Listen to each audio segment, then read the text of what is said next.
पोट भरेल पण मन भरणार नाही. काय ऐकलं ना, पोट भरेल पण मन भरणार नाही. आता आजच्या तुम्ही मी खास घेऊन आलेली आहे माझ्या मैत्रिणींसाठी मस्त डाळ बाटीचे प्रीमिक्स. तर माझ्या जुन्या फॉलोअर्सना तर माहितीच आहे, कमी काहीतरी वेगळंच आणते आणि बेसिक आणि खूप छान आणते पदार्थ, की मी अगोदर वाटण मसाले वगैरे असं शिकवते आणि नंतर तर नवीन फॉलोअर्सना तेच सांगणार आहे की अगोदर तुम्ही प्रीमिक्स वाटण मसाला जे असेल ते अगोदर शिका, त्याच्यानंतर रेसिपी बनवायचं शिका. मेन जे तुम्ही जे शिकले नाही आपण भाजी किंवा कशात काय टाकणार आहे, तर कितीही काही केलं तर त्या पदार्थ चविष्ट बनत नाही. तर चला, तर मग आता मी तुम्हाला मस्त डाळ बाटीचे प्रीमिक्स कसे करायचे आहे ते पण दाखवते आणि त्याच व्हिडिओमध्ये तुम्हाला डाळ बाटी पण कशी बनली आहे आणि कशी बनवायची आहे आणि कसा कलर येतो कशी दिसते ते पण दाखवणार आहे. तर व्हिडिओ स्किप न करता शेवटपर्यंत पाहायचं आहे. शेवट खास टिप दिलेली काय टिप दिलेली मी अर्धी आता सांगून देते की 99 नाही 99% बायका काय करतात, बाकीचे माहिती पण बायका सगळ्या हुशार आहे, मी कोणाला नाव ठेवत नाही, कोणी मनावर लावून घ्यायचं.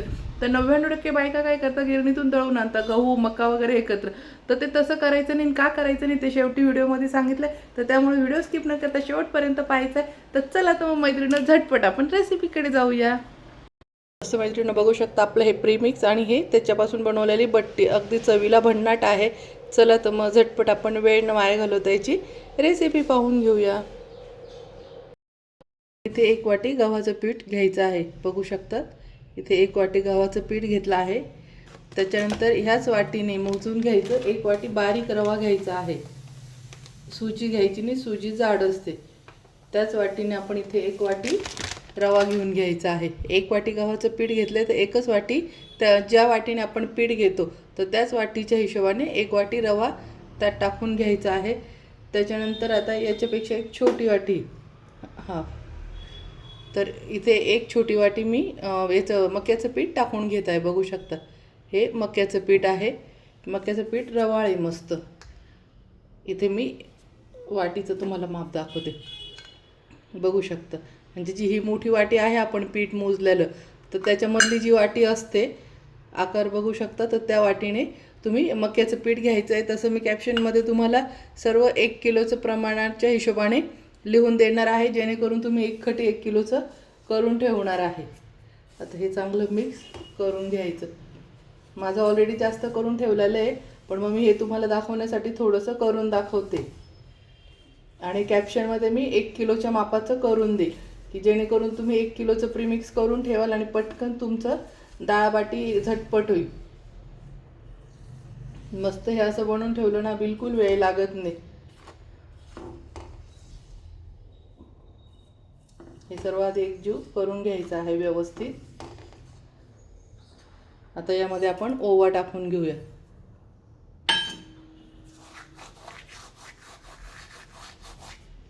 यात आता ओवा आपण टाकून घेतलेला आहे.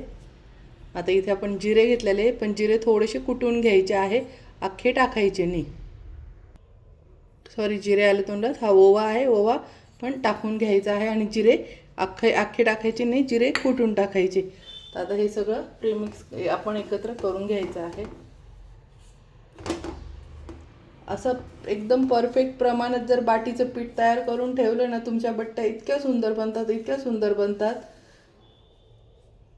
फक्त प्रमाण आणि रवा पीठ मक्याचं पीठ सगळं हे मोजून मापूनच घ्यायचं, तेव्हाच परफेक्ट बनतात.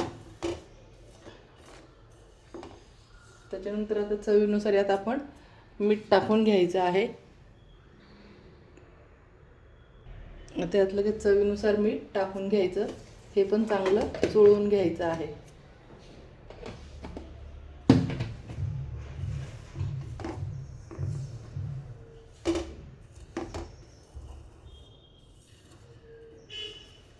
आता यामध्ये आपण थोडंसं अगदी तेल टाकून घ्यायचं आहे.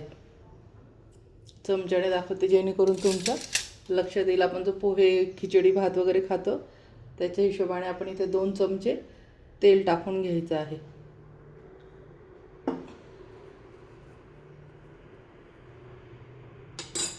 आता तेल पण चांगलं पिठाला चोळून घ्यायचं आहे.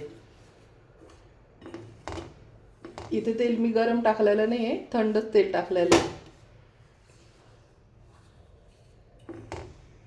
इथे शक्यतो आपलं सनफ्लॉवर ऑइल, शेंगदाण्याचं ऑइल, तिळाचं ऑइल टाकायचं आहे.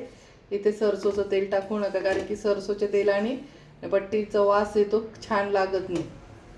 आता हे दोन्ही हाताला भरवायचे आहे. मस्त पूर्ण पिठाला असे चोळून घ्यायचे आहे.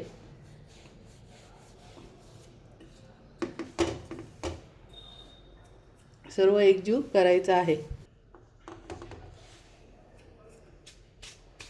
मस्त बघू शकता पूर्ण पिठाला आता ते छान चोळलं गेलं आहे. तर मैत्रिणींनो बघू शकता आपलं प्रीमिक्स इतकं छान रेडी. हे वर्षभर पण खराब होत नसतं. आता मस्त पावसाळा लागणार आहे, लाईट गेलेले असतात किंवा पाऊस आल्यानंतर आपल्याला काहीतरी गरम खाऊ वाटतं, तर त्यावेळेस असं हे प्रीमिक्स एकदम प्रमाणात मी कॅप्शनमध्ये देणार आहे, तिथं प्रमाण अचूक प्रमाणात आहे, ते वाचून घ्यायचं आहे आणि तसंच करायचं. तुमची डाळबट्टी कधीच फसणार नाही. बायका काय करतात, अंदाजी पीठ टाकतात, रवा टाकतात, मक्याचं पीठ टाकतात, तर ती जी प्रॉपर राजस्थानी बट्टी असते ती कधीच तशी तयार होत नसते. तर तुम्ही ह्या असं मी जे प्रमाण दिले त्याच प्रमाणामध्ये बट्टी बनवा आणि मला जे मी प्रमाण देत आहे कॅप्शनमध्ये त्याचप्रमाणे तुम्ही वाचून आणि करा प्रॉपर एकदम. आणि मला कमेंटमध्ये सांगायचं आहे की तुम्ही जी बट्टी बनवतात आणि हे प्रीमिक्स केल्यानंतर याची बट्टी बनवली, दोघांमध्ये काय फरक आहे म्हणून. तर तुम्ही मला नक्की सांगणार आहे. तर हे खूप प्रॉपर आणि खूप छान आहे आणि तुम्ही पीठच बघू शकता किती सुंदर बनलेलं आहे. कलर पण बघू शकता, याच्यात हळद वगैरे काहीच टाकलेलं नाही आहे आणि ही इतकी सुंदर चवीला लागते. तर आता चला मी तुम्हाला प्रत्यक्षात डाळबट्टी पण बनवून दाखवते. तर इथे आपण काहीच टाकायचं नाही. आता आपले हे प्रीमिक्स रेडी आहे. याच्यात फक्त आता आपण इथे पाणी टाकून आणि भिजवून घ्यायचं आहे. बघू शकता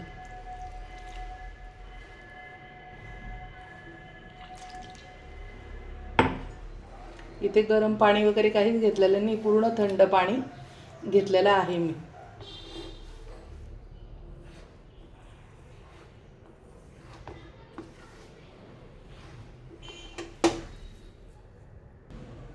बघू शकता अशा प्रमाणे आपण पीठ भिजवून घेतलेलं आहे.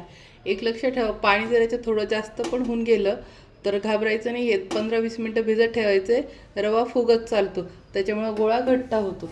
बघू शकता काहीच टाकलं नाही. आता समजा असं प्रीमिक्स करून ठेवलं, स्वयंपाकाच्या घाईच्या वेळेस कोणी पाहुणे आलं, काही डाळबाटी वगैरे स्पेशल बनवायचं आहे किंवा मुलांनाही सकाळी बनवून द्यायचं आहे, तर फक्त पाणी टाकायचं आणि भिजवायचं, कारण की आपलं प्रीमिक्स रेडी आहे. आता असे मोठे मोठे गोळे करून घ्यायचे आहे.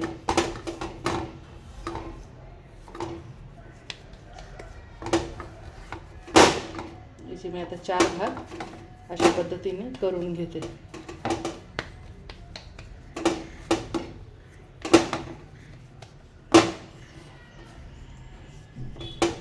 बट्ट्यांचं पीठ रेडी होतं तोपर्यंत आपण कढईत पाणी पण ठेवून घ्यायचं आहे उकळायला, वाफेमध्ये ठेवण्यासाठी. आता अशा पद्धतीने ही 4 गोळे मी करून घेतले.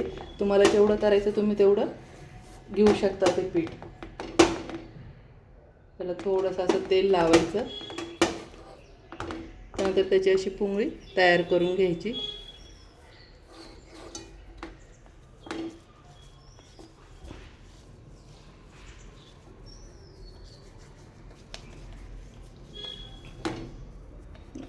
अशा पद्धतीने करून घ्यायचे सर्व. पुन्हा याला पण मी आता तेल लावून घेते, दुसरं पण दाखवते.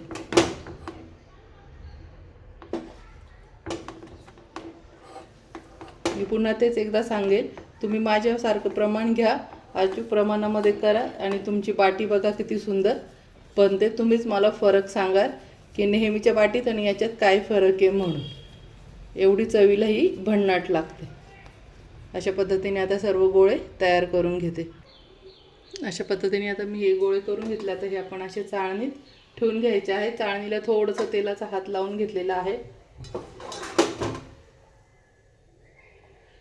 हे अशा पद्धतीने चाळणीत आता ठेवून घ्यायचे आणि आता कढईमध्ये मी इथे पाणी ठेवलेले ते तापायला ठेवूया. आता इथे मी गॅसवर कढई ठेवली. कढईतलं पाणी पण छान तापलं आहे. त्याच्यात आता आपण अशी चाळणी ठेवून घ्यायची आहे आणि ही ताट झाकण ठेवून आता 10 ते 15 मिनटं मस्त वाफवून घेऊया. पण इथे आपलं डाळबट्टी शिजलं आहे का बघून घेऊया. गरम आहे. आपली डाळबट्टी पूर्ण शिजली आहे. चाकूला काही लागत नाही याचा अर्थ बघू शकतात.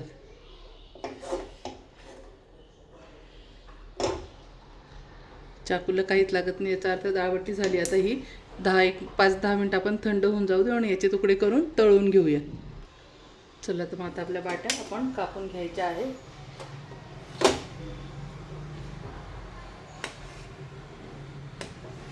अशा पद्धतीने सर्व वाट्या कापून घेऊया.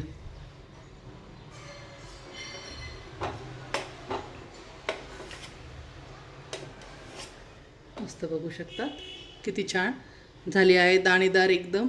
आणि तळल्यावर तर अजूनच खूप छान पडेल. किंवा तुम्हाला अशी खायची तर तुम्ही अशी पण खाऊ शकता किंवा शेलो फ्राय पण तव्यावर करू शकता. ते बघू शकता किती छान रवाळ आलेली आहे.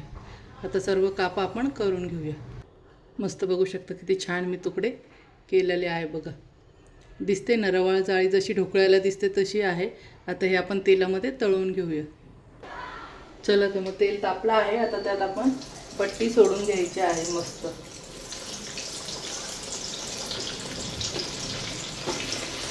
तेल तापल्यानंतर गॅस बारीक ठेवायचा आहे.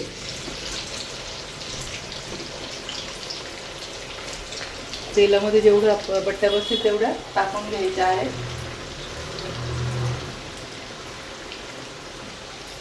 आता या 2 मिनिटं मस्त मंद आचेवर तळून घेऊया. मस्त आपल्या बट्ट्या आता छान तळणं झालेल्या आहेत. आपण आता काढून घेऊया.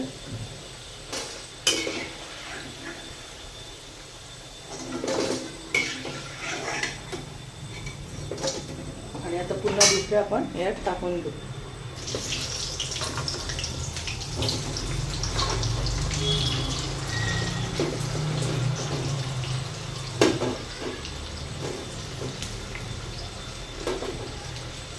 तर अशा पद्धतीने मैत्रिणींनो बघू शकता बट्ट्या आपल्या किती सुंदर झालेल्या आहे. हे बघू शकता किती छान दाणेदार वगैरे झालेल्या आहे. आता सर्व बट्ट्या मी करून तळून घेते अगोदर आणि तुम्हाला दाखवते. झाली मैत्रिणींनो आपली मस्त सुंदर डाळबट्टी. बघू शकता मी तुम्हाला एक तोडून पण दाखवते. किती रवाळ डाळबट्टी आहे आणि चवीला पण खूपच छान भन्नाट आहे. तर मस्त असं प्रीमिक्स बनवून ठेवायचं ना, अशी झटपट होणारी डाळबट्टी बनवायची आहे. त्यात आपण सगळं प्रीमिक्स करून ठेवल्यामुळं काहीच टाकायची गरज नसते. फक्त मीठ पाणी टाकून आणि तयार करायची असते.